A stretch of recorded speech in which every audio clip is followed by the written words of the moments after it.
किसी कुल, किसी काल, किसी धर्म या जाति में बंधा हुआ नहीं होता है। सती स्त्रियां अपने सतीत्व के बल पर असंभव कार्य को भी संभव कर दिखाती हैं। सतियों के सतीत्व की चर्चा मैं आजकल कर रही हूँ। इन्हीं सतियों में पौराणिक काल की एक असुर कन्या वृंदा का नाम आता है। वृंदा के लिए कहा जाता है कि बचपन से ही वो श्री हरि के चरणों में अपना ध्यान लगाए रहती थी। धीरे धीरे वृंदा जब बड़ी हुई तो उनका विवाह असुर राज जलंधर के साथ हुआ। असुर राज जलंधर बहुत ही वीर थे। उनका युद्ध देवताओं से चल रहा था। वृंदा ने उनको युद्ध के लिए विदा किया और स्वयं ईश्वर के भजन पूजन में बैठ गए। भगवान विष्णु की वो परम भक्त थी। उन्होंने भक्ति भाव से भगवान विष्णु की पूजा प्रारंभ कर दी। उनके सतीत्व के कारण ही कोई भी देवता असुर राज जलंधर का वध नहीं कर सका। तब सभी देवता परेशान होकर भगवान विष्णु के पास पहुंचे।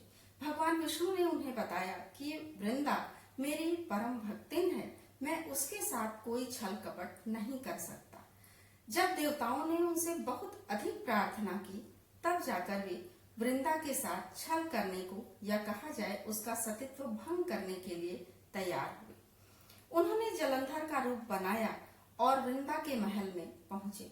वृंदा ने जैसे ही असुर राज जलंधर के रूप में भगवान विष्णु को देखा, उनको नहीं पता था कि यह स्वयं भगवान विष्णु हैं। उन्हें लगा कि उनके पति विजयी होकर लौट आए हैं। वो अपना पूजा पाठ छोड़कर उठी और उन्होंने पति के चरण स्पर्श किए। चरण स्पर्श करते ही उनका सतीत्व भंग हुआ और देवताओं ने जलंधर का सिर काट लिया।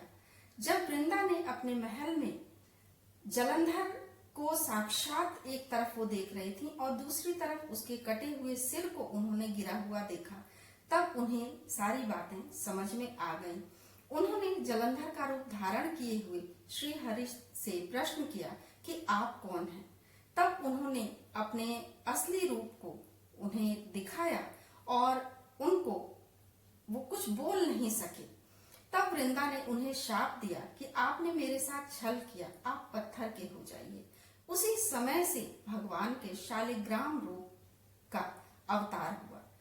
अब इस तरह से वृंदा ने कुछ जगहों पर यह भी कथा मिलती है कि वृंदा ने उन्हें कहा था कि आपने जिस तरह से मेरे साथ छल किया उसी तरह से आपकी पत्नी का छल के साथ हरण किया जाएगा और पत्नी के वियोग में आप भी बहुत कष्ट भोगेंगे। और उसी समय उसके बाद भगवान विष्णु का जन्म राम के रूप में हुआ था और सीता हरण के समय उन्होंने उसी तरह के कष्ट की अनुभूति की थी। वृंदा अपने पति के शीश को लेकर सती हो गई थी। जहां पर उनकी चिता जली थी वहां की राख से तुलसी का एक पौधा निकला था और भगवान विष्णु ने ये कहा था कि इनकी पूजा मेरे साथ की जाएगी। मैं किसी भी प्रकार के भोग को तभी स्वीकार करूंगा जब वो तुलसी के साथ मुझे समर्पित किया जाएगा। इसीलिए भगवान विष्णु की पूजा में तुलसी का विशेष महत्व है।